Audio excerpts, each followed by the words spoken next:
I don't think Mengzhou's biggest opportunity has anything to do with Mengzhou. Now, that probably sounds ridiculous. After all, new region, new characters, new story. That's what everyone, including me, was looking at, until I realized I was looking in the wrong place.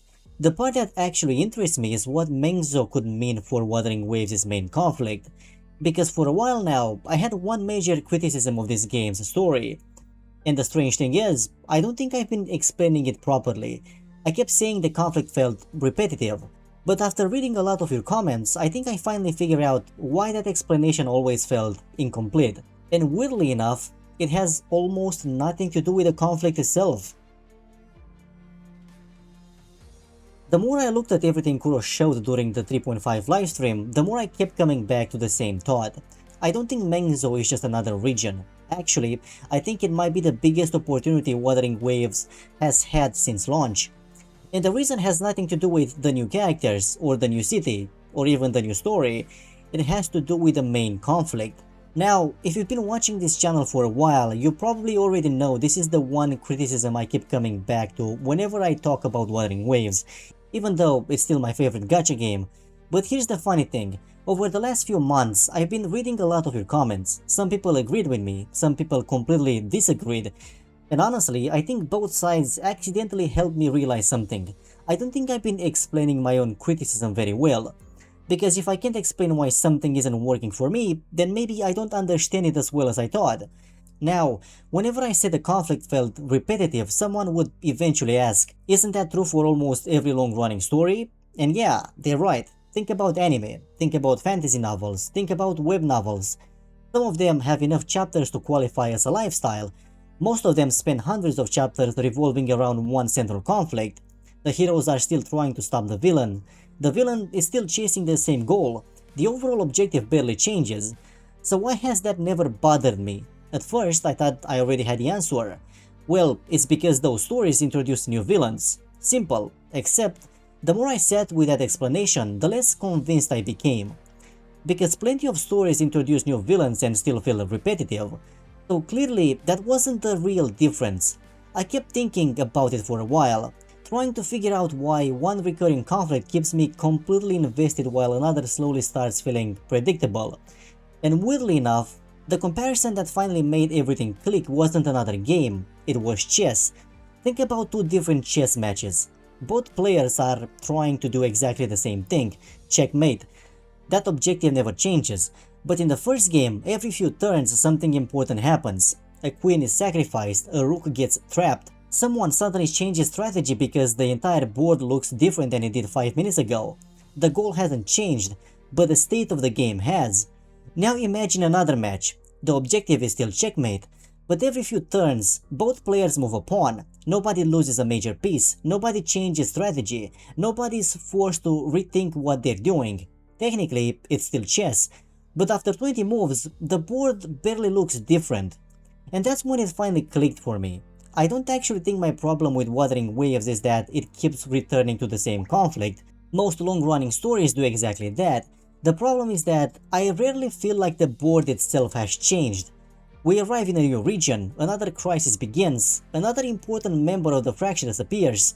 We stop the immediate disaster, they disappear, we leave for the next region. Yes, the world keeps getting bigger, and honestly, some of the character conflicts Kuro has written recently have been fantastic, but when the story settles down and we zoom back out, it often feels like the overall position hasn't moved all that much.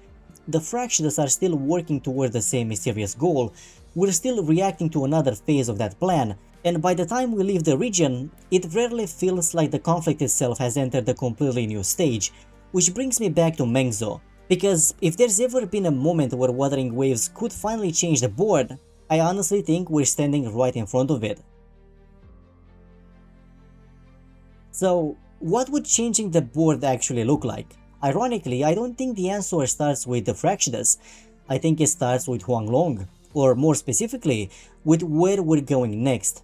When Kuro first revealed Shuangfang Hold, I think most people, including me, looked at it the same way we look at every new area. It's simply the next destination. The place will spend the next few updates before moving somewhere else. But after sitting with everything we learned from the livestream, I started looking at it differently. Because Xuanfang isn't just another region, it's a connection. It's the point where Jinzhou and Mengzhou meet, a city built through the combined efforts of two major cities to stop a tacit discord outbreak. And that's when something struck me. This isn't really the beginning of Mengzhou, it's the moment Huanglong finally starts feeling like one nation. I think that's an important distinction, because for almost 2 years, every major update has felt like its own chapter. We started in Jinzhou, then we traveled to Rinascita. We've just finished La Hairoi. Every destination felt like another stop on Rover's journey. But Huanglong was never just Jinzhou. Jinzhou is only one city. Now we're stepping toward the second. And after Mengzhou, there are still 4 more major cities waiting for us. Think about that for a second. We've spent 2 years exploring Wuthering Waves. We've crossed entire nations. We've experienced completely different civilizations. We've watched the world become bigger with every major update. And we're only now arriving at Huanglong's second city. Second, when that finally sank in, I realized we've barely explored this nation at all. And I think that's where this video's question really changes. Because now, I'm no longer asking whether Mengzhou can change the board. I'm asking whether the board has quietly become much bigger than the conflict that's being played on it. Think about everything Huanglong already has. 6 major cities, 6 sentinels, different cultures, different histories, different leaders, different priorities. There's so much room for tension to naturally exist without introducing a brand new villain, because people don't have to hate each other to disagree. Imagine 2 sentinels who both genuinely want to protect Huanglong. One believes protecting the nation means preserving everything that's made it strong. The other believes survival means changing before it's too late.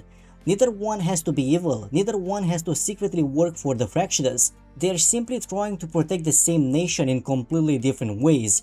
That's conflict, real conflict, the kind that grows out of the world itself instead of arriving from outside it. And honestly, I don't think Wuthering Waves could have told that kind of story 2 years ago, not because the writers weren't capable of it, but because the world wasn't ready for it yet. Now, it is. The world has become so much larger, so much more interconnected, and for the first time, it feels like all the pieces are finally on the board. Which also means something else. For the first time since launch, I don't think Wuthering Waves needs a bigger world anymore. I think it needs a bigger conflict. Okay, let's say I'm right. Let's say Huanglong really has reached the point where it can support another major conflict alongside Fractsidus. What does that actually look like? Because I think that's the much more interesting question. And honestly, I don't think there's only one answer. That's why one particular theory keeps making me think. I'm sure a lot of you have seen it too. The idea that eventually one of the sentinels is going to betray Huanglong. And every time I read that theory, my first reaction is always the same. Yeah, that could actually be really cool. But the more I think about it, the more I feel like there's an even more interesting version of that story. Not a sentinel who betrays Huanglong, a sentinel who never does. Remember the example we talked about a minute ago? 2 sentinels who both genuinely believe they're protecting Huanglong, but completely disagree on what that actually means.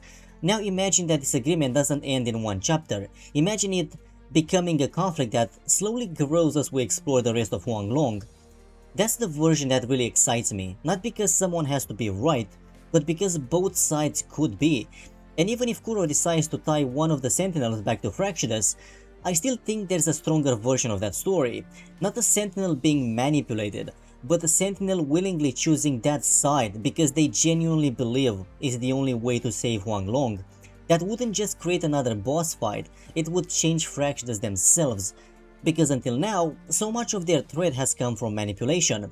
But if one of Huanglong's own protectors choose them willingly, now we're talking about ideology, belief, about a conflict that grows naturally instead of being forced. But honestly, those are just examples. Maybe it isn't the sentinels at all, maybe it's the conflict between the cities, maybe it's an entirely new faction, or maybe it's something none of us have never even imagined yet. While I was writing this video, I realized I was making the exact same mistake I'd made at the beginning. I kept trying to define what the next conflict should be. I honestly don't care what form it takes. What excites me is the possibility that Huanglong has finally become large enough to carry another major conflict for years to come. A conflict that doesn't replace Fractsidus, but stands beside them.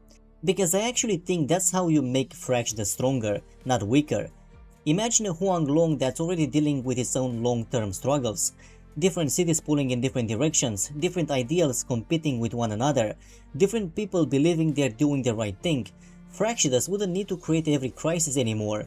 Sometimes they'd only need to exploit one that already exists. Suddenly, every move they make matters more, not because the villains became stronger, but because the board itself became more complicated. And that's exactly why I started this video by talking about chess. At the beginning, I said my problem wasn't that Wuthering Waves kept playing the same game, it was that the board rarely changed. Well, for the first time since launch, I think Kuro has finally built a board where 20 moves from now, the game could look completely different. And honestly, that's why I keep coming back to this discussion. I honestly think this game deserves something bigger. Not necessarily a bigger villain or a louder story, just another major conflict, another source of momentum, another reason for the world to keep changing, even when Fractsidus aren't making the next move. Everything else has already grown, the characters, the world, the storytelling. Now, I just want the conflict to grow alongside them. And if Mengzhou becomes the beginning of that, whether it's through the Sentinels, through Huanglong itself, through an entirely new faction, or through something none of us have even imagined yet, I genuinely think we'll look back on it as one of the most important turning points Wuthering Waves has ever had. Not because it introduced another region, but because it opened the door to a completely new stage of storytelling. Maybe none of this happens. Maybe Mengzhou ends up being another self-contained original story. Maybe the conflict stays exactly the way it's always been. And honestly, that's completely possible. I'm not making this video because I think I figured out exactly where Wuthering Waves is going. I'm making it because, for the first time in a long time, I feel like the story has reached a point where almost anything feels possible. Not because the mysteries have become bigger, but because the world has. And if Kuro really decides to take advantage of everything they've spent the last 2 years building, then I honestly think Mengzhou could become one of the most important turning points in Wuthering Waves' story. Maybe I'm completely wrong. I'd actually be happy to be, because at the end of the day, what I want more than being right is to be surprised. So now I want to hear from you. Do you think Mengzhou is simply the next chapter, or do you think this is the beginning of a completely new phase for Wuthering Waves' story? Anyway, that's gonna be all from me for this one. If you enjoyed the video, don't forget to leave a like and subscribe if you want to see more story discussions like this one. As always, thank you so much for watching, and I'll see you in the next story.